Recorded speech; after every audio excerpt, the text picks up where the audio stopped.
Salut, bienvenue dans cette nouvelle vidéo. Aujourd'hui on va te comparer les deux casques de chez Alpinestar, le SM8 et le SM10. Comme d'habitude, si tu ne l'as pas déjà fait, n'hésite pas à t'abonner à notre chaîne YouTube en cliquant sur la petite cloche pour recevoir une notification à chaque parution de vidéo. Donc Blaise, on te retrouve aujourd'hui en magasin, on n'a pas de boue sur nous, pas de poussière. Toi je sais que tu roules avec le casque Alpinestar SM10 qui est vraiment le très haut de gamme. Derrière nous, on a des casques SM8 en magasin.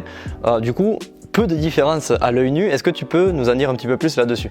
Ouais, pour ceux qui sont intéressés justement par ce casque, par le SM10, on l'a déjà testé sur une vidéo, donc n'hésitez pas sur la chaîne à aller voir cette vidéo-là. Et aujourd'hui, on va voir la différence qu'il y a entre le SM8 et SM10. SM10, c'est le très haut de gamme. SM8, on va dire normalement, logiquement, ça serait le milieu de gamme. Mais on va voir ensemble qu'il y a quand même assez peu de différence entre les deux. Ouais, surtout voilà, de visu, le design c'est exactement le même. Alors même si les peintures peuvent différer en fonction des gammes, quand on le prend dans la main, déjà au niveau du poids et au niveau du design, on a exactement le même produit. Ouais, au niveau du poids, on a 40 grammes de différence entre les deux. Donc autant dire sur la tête, on ne le sent pas. C'est voilà, égalité entre le SM8 et le SM10 au niveau du poids.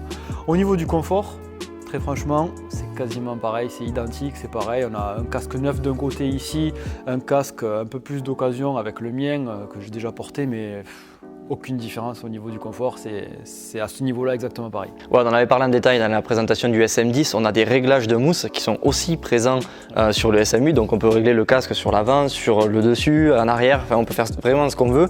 C'est pareil sur celui-là. La différence, elle se joue aussi au niveau du prix et tu vas nous en parler un petit peu au niveau de la matière. Alors prix public, on est à 500 € pour le SM8 et 700 € pour le SM10. C'est relativement cher, que ce soit pour un moyen de gamme ou pour un haut de gamme. Mais comme on l'a dit, les deux se ressemblent énormément, donc on a quand même de la très bonne qualité pour ces deux casques. Au niveau du prix, c'est vrai que c'est un investissement. Après, on a la technologie MIPS dont on avait parlé, technologie MIPS sur les deux, sur le SM10 et le SM8. Ça veut dire qu'on est quand même très bien protégé avec ces casques-là en cas de chute. Il y a eu des tests qui ont été faits. Bon, je ne vais pas rentrer dans les détails, mais voilà, c'est une des meilleures technologies qui se fait actuellement pour la matière de sécurité pour les casques. Ouais, donc pour nous, en tant que pilote, impossible de juger vraiment de la différence entre les deux. Ça se jouera plus à la limite au niveau du design et aussi vraiment pour se rassurer, on veut se sentir mieux protégé avec le SM10 parce qu'il y a cette différence de matière de coque. C'est vrai que je n'en ai pas parlé tout à l'heure, mais la différence au niveau de la matière, voilà, sur le SM10, quand on rentre vraiment dans les détails, on a une matière qui est faite avec, comme ils disent, la matière de casque de Formule 1. Voilà, à voir, très franchement, en le mettant sur la tête, je ne le sens pas. Moi, à mon avis de pilote, si je devais conseiller, voilà, comme tu l'as dit tout à l'heure, comme tu l'as très bien dit, ça va se jouer plutôt au niveau du look. Et qu'on choisisse le SM8, SM10, on sera très bien protégé. Donc le SM8, pour moi, ça suffit largement. Voilà, merci Blaise pour cet essai de casque, c'est précision un petit peu sur le 8 et le 10 qui sont deux gammes différentes chez Alpinestar.